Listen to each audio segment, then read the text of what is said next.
Dalam kesempatan kali ini kita akan membahas tentang tata cara pengoperasian dan pemeliharaan sumur bor. Tata cara ini sangat penting untuk kita perhatikan supaya sumur bor yang kita punya dapat bekerja secara maksimal dan tidak mudah rusak.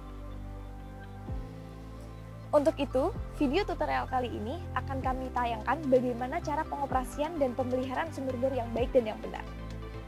Selamat menyaksikan!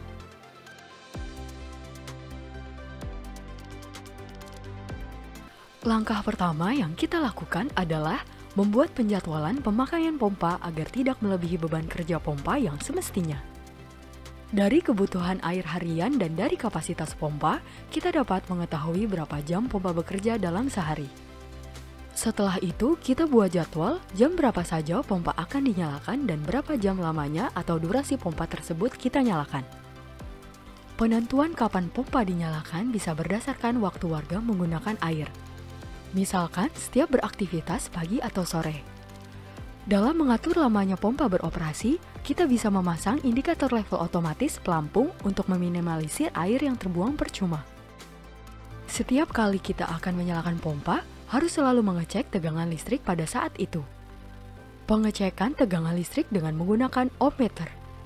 Tegangan listrik yang aman untuk pompa adalah di atas 190 volt.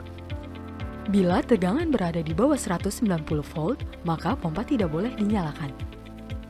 Kenapa? Karena pompa sudah dirancang untuk bekerja di tegangan listrik minimal 190 volt.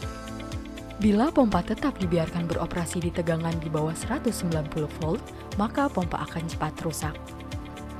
Tegangan listrik harus selalu dicek setiap jam pada saat pompa beroperasi. Bila tegangan berada di bawah 190 volt, maka pompa harus segera dimatikan. Berikutnya ke katup atau valve pengaturan aliran. Kita harus memastikan bahwa posisi setiap katup atau valve berada pada posisi yang benar. Karena bila ada katup yang berada pada posisi yang salah, misalnya harus terbuka tetapi posisi tertutup, maka air tidak akan mengalir dan pompa akan panas sehingga cepat rusak. Bila kita menggunakan katup pelepas udara, maka kita harus memastikan bahwa katup tersebut bekerja dengan baik. Jika katup tidak bekerja dengan baik, akan terjadi kelebihan tekanan yang dapat mengakibatkan pipa pecah. Selanjutnya adalah pengoperasian pompa. Nyalakan motor penggerak dan perhatikan tekanan air pada manometer. Tekanan air harus berada pada range aman bagi pompa yang kita pakai. Range-nya bisa kita lihat pada buku panduan atau spesifikasi pompa. Lalu kita memastikan bahwa tidak ada kebocoran dalam instalasi perpipaan. Bila terjadi kebocoran, maka harus dilakukan perbaikan dahulu sebelum pompa dinyalakan. Pemeliharaan adalah hal yang sangat penting dalam setiap operasional mesin, tidak terkecuali pada sumur bor. Kita harus selalu memantau keluaran air pada sumur.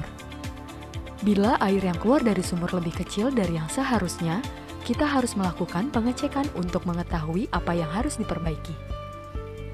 Jika kering sama sekali atau air tidak keluar, kita harus langsung mematikan pompa dan melakukan pengecekan dan perbaikan.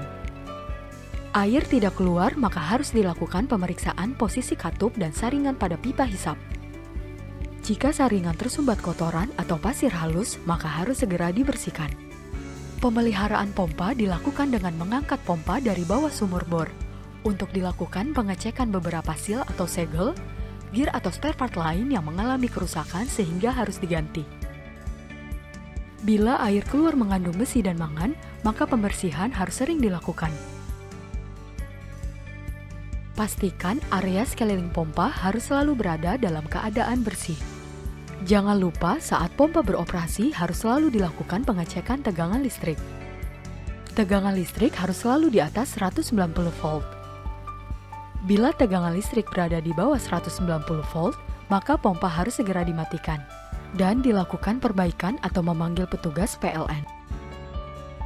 Oli merupakan salah satu bagian terpenting pada setiap motor. Oleh karena pompa sumur memiliki motor, harus selalu dilakukan pengecekan oli. Bila kotor harus segera diganti, atau bila kurang maka harus segera ditambah. Karena bila oli kotor atau kurang atau bahkan kering, maka motor pompa akan cepat rusak. Ikuti manual book untuk tata cara penggantian oli. Selanjutnya, pastikan dudukan pompa tetap dalam keadaan kokoh dan kuat, sehingga tidak menyebabkan terjadinya getaran. Getaran pada pompa akan mempercepat terjadinya kerusakan pada pompa serta instalasi lainnya. Jalur kabel juga harus selalu diperiksa. Bila ada yang terkelupas akibat panas atau gigitan binatang seperti tikus, maka kabel harus segera diganti. Instalasi perpipaan dan jalur pipa juga harus selalu dicek. Lumpur yang mengendap di dalam pipa harus dibuang melalui washout secara periodik. Demikian video tutorial pengoperasian dan pemeliharaan sumur bor. Semoga bermanfaat. Sampai jumpa di video tutorial selanjutnya. Salam Pansimas.